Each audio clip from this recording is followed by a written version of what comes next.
Hello and welcome on Thomas Geiger Car. Today with the new Ford Focus. Completely new, designed and developed in Cologne, produced in Saint Louis.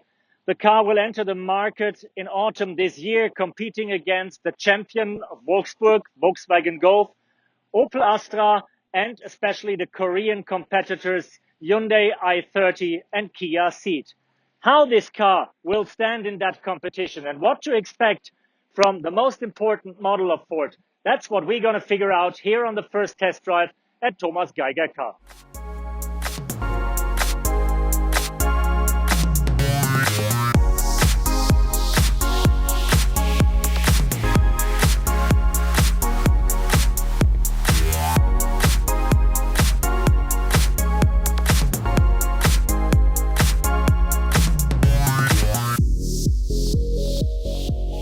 When it comes to the engines, the Focus is more reasonable than all of its competitors because Ford is more focusing on downsizing than any other brand, especially on the petrol side.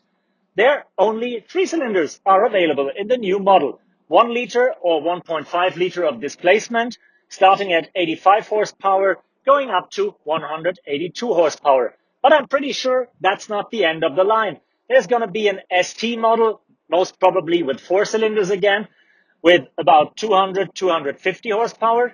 And there's definitely going to be a Focus RS in the midterm future, also with 4 cylinders and most probably more than 300 horsepower. If you look at the diesel side, Ford is betting on a 2-liter 4-cylinder from 95 horsepower up to 150 horsepower. Driving the Focus is really fun because the car feels more alive and aggressive as a Golf or as the Korean cars. Ford just has a good feeling for the setup of a vehicle and took a good effort. They've developed 2 different types of rear axle in regards of the power of the engine, and they have a different setup that you can change by the touch of a button. For my taste, Ford is amongst the volume brands what BMW is amongst the premium brands, the car with the most driving pleasure. Something Ford is pretty proud of is the wide array of driver assistance systems in the new Focus. Under the name of Ford Co-Pilot 360, it offers for the first time, for example, a traffic jam assist that almost allows autonomous driving. So the car not only keeps speed and distance, but also keeps itself in the center of the lane, and you only hold the steering wheel to show that you're still available and still present. You got LED headlights that are coupled with a camera to follow the road and not to disturb the oncoming traffic. You got an automated parking system.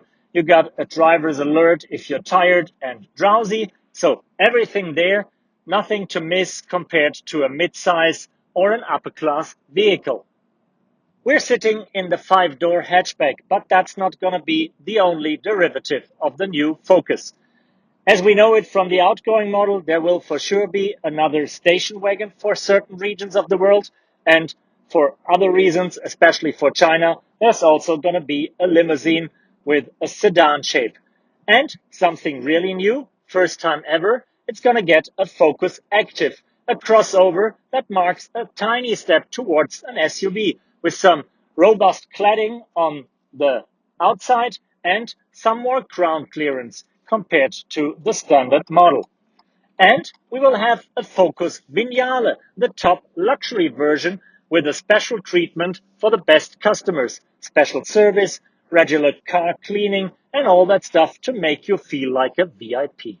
The size of the Focus is almost the same, but the shape has changed dramatically.